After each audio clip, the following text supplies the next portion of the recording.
Mobilidade urbana para sair da prancheta. Projeto do novo sistema de transporte público de São José dos Campos é apresentado hoje. O valor do empreendimento é de R$800 milhões. A gente quer que o MOB seja um transporte rápido, eficiente, mas que também contribua, com a estética da cidade, que é algo importante. O combate à dengue. São José dos Campos faz arrastão. Pindamonhangaba e Caraguatatuba registram novos casos da doença. No vermelho, indústria demite 17 mil trabalhadores no último mês no estado. É o pior março desde 2005. No Vale do Paraíba, a situação também é ruim. Ao vivo, o economista fala das expectativas para o setor neste ano. A cúpula da Igreja Católica reunida em Aparecida. A Assembleia dos Bispos planeja as ações dos próximos 4 anos e vai eleger o novo presidente da CNBB.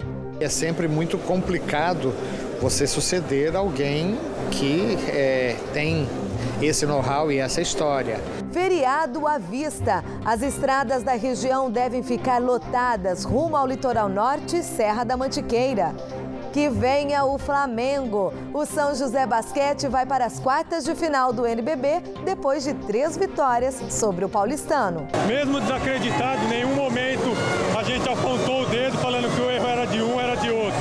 A gente continuou trabalhando e sabia que a hora certa nossa ia chegar. O Band Cidade, segunda edição, já está no ar.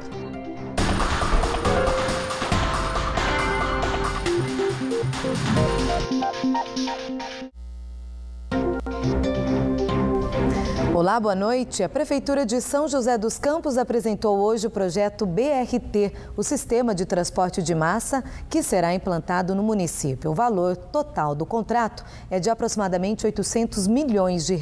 Na ocasião, estavam presentes diversas autoridades. O arquiteto Rui Otaki, responsável pelo conceito do projeto, apresentou os aspectos arquitetônicos, paisagísticos e urbanísticos que vão ser empregados na elaboração do MOB. A montagem é muito simples, como eu falei agora há pouco, toda a parada, cada parada cabe num caminhão baú. Então é transportar aquilo e montar em 6 dias. E na cobertura haverá placas de fotovoltaicas para que a luz que for necessária para iluminar a parada à noite seja proveniente da energia solar. Atualmente, 290 mil pessoas utilizam o transporte público todos os dias em São José dos Campos. O MOB prevê o deslocamento rápido dos ônibus que vão trafegar em 51 quilômetros por corredores em faixa específica. O trajeto vai percorrer todas as regiões da cidade. Também serão construídas estações de cobrança externa. O sistema vai contar ainda com monitoramento, ônibus com GPS, semáforos inteligentes e integração com o sistema de transporte público, além de informações em tempo real. As empresas interessadas em participar da licitação do projeto, avaliado em R$800 milhões, têm até o dia 20 de maio. Vai nos ajudar especialmente em alguns desenhos arquitetônicos, sobretudo das paradas de ônibus, das estações, porque a gente quer que o MOB seja um transporte rápido, eficiente, mas que também contribua com a estética da cidade, que é algo importante. 17 mil trabalhadores foram demitidos no mês passado em todo o estado de São Paulo. De acordo com o levantamento do CIESP, divulgado hoje, foi o pior índice de março desde 2005. No Vale do Paraíba, a regional de Jacareí, composta por 3 municípios, é a única que demitiu trabalhadores em março. Foram fechadas 250 vagas de emprego. A baixa foi puxada pelo setor de bebidas. Nos últimos 12 meses, o balanço é ruim, com um corte de 200 postos. Já a regional do CIESP em Taubaté, integrada por 28 municípios, registrou 50 novos postos de trabalho em março deste ano. A alta foi impulsionada pelos setores de produtores de metal, mas o balanço desde março de 2014 não é bom. 2.400 vagas de emprego foram cortadas. São José dos Campos, região com 8 municípios, está em melhor situação. Teve acréscimo de 250 vagas no último mês. Segundo o CIESP, os setores de equipamentos de informática e de produtos eletrônicos foram os responsáveis pela geração de emprego. Entretanto, entanto, nos últimos 12 meses, o resultado também é ruim. Queda de 1.700 postos de trabalho. O cenário é crítico no setor industrial na região. Demissões, trabalhadores em greve, layoff, férias coletivas, reflexo aí da instabilidade econômica. Para analisar, então, esses índices, a gente recebe aqui no estúdio do Band Cidade o financista, professor, pesquisador do NUPS, Odir Guarnieri. Boa noite, muito obrigada pela presença. O que a gente pode analisar, quais seriam as razões para essa situação do setor industrial em todo o estado paulista? Na realidade, há algum tempo nós observamos que a economia como um todo está gerando sinais de fraqueza, né? E Taubaté e a região, sendo um importante polo industrial, não só do estado de São Paulo, como do país, também apresenta esses sintomas, né? Então, isso vem acontecendo ao longo de 1 ano e meio ou mais, em função de uma queda da atividade econômica e em função da desconfiança por parte do empresariado ou dos investidores em relação à economia. Entendi. A gente viu aí nos dados do CIESP que nos últimos 12 meses, as regiões de Taubaté e São José dos Campos registraram um saldo negativo. Porém, em março deste ano, as duas regiões apresentaram aí uma reação nas contratações. Qual seria o motivo? Nós poderíamos analisar isso sobre 2 aspectos. O primeiro deles seria uma recomposição da sua força de trabalho. Se você observar os dados, há quase 1 ano você tem tido demissões, né? Então chega uma hora que o empresário ou a indústria precisa dar uma readmitida para realocar o seu quadro. O que eu chamo a atenção é que possivelmente ela está refazendo essas contratações a um salário mais baixo. Então, quer dizer, situação pior também. Uma situação pior para quem poderia ter, sim, comparado a épocas passadas. Porém, boa, porque tem gente que está conseguindo aí um posto de trabalho. Contratação. Professor, qual a perspectiva para este ano, uma vez que o governo federal prevê aí crescimento do PIB praticamente zero, próximo do zero, né? Aí o cenário não é muito auspicioso. Nós vamos ter aí, já delineado para ao longo do ano, uma retração ou um arrefecimento da atividade econômica.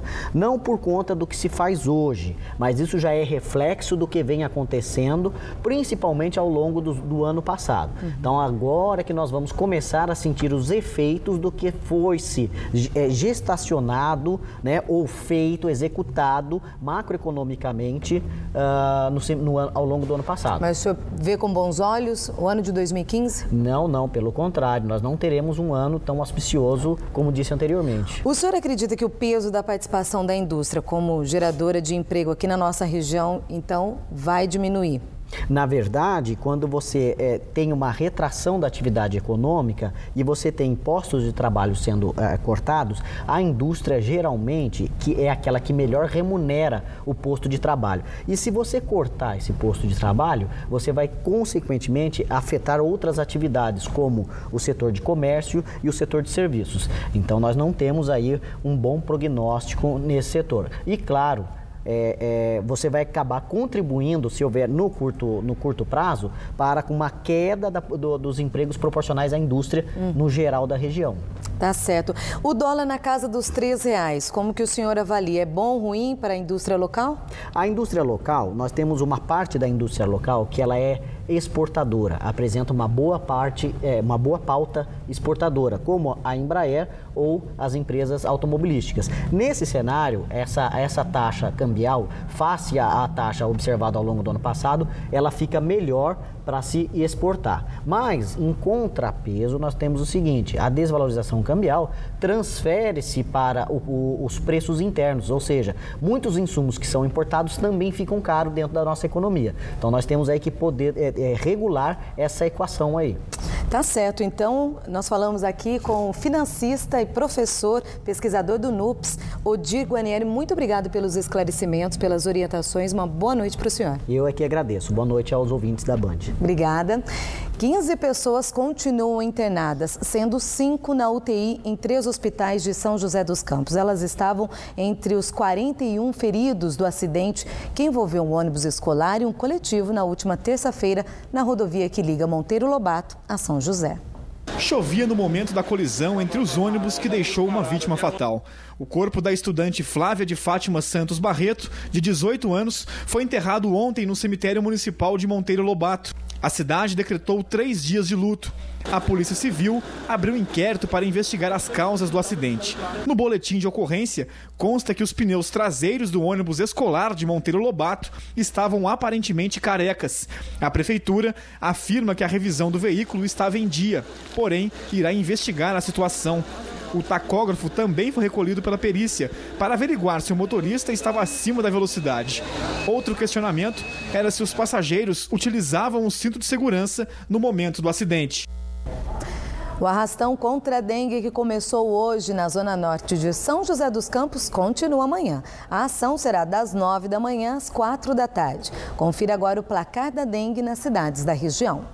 Em epidemia, São José dos Campos mantém 2.073 casos confirmados e 2 mortes. Taubaté, também com epidemia, segue com 694 doentes. Uma pessoa morreu na cidade vítima da doença. Jacareí segue em alerta com 316 casos. Pindamonhangaba registrou aumento no número. Saltou de 187 para 225. Lorena vive epidemia com 680 doentes. No litoral norte, os casos em Caraguatatuba subiram. Agora são 2.592 e 2 mortes confirmadas. São Sebastião tem 1.163 casos e Ilhabela 185. A seguir, R$200 mil em equipamentos eletrônicos são apreendidos em Taubaté.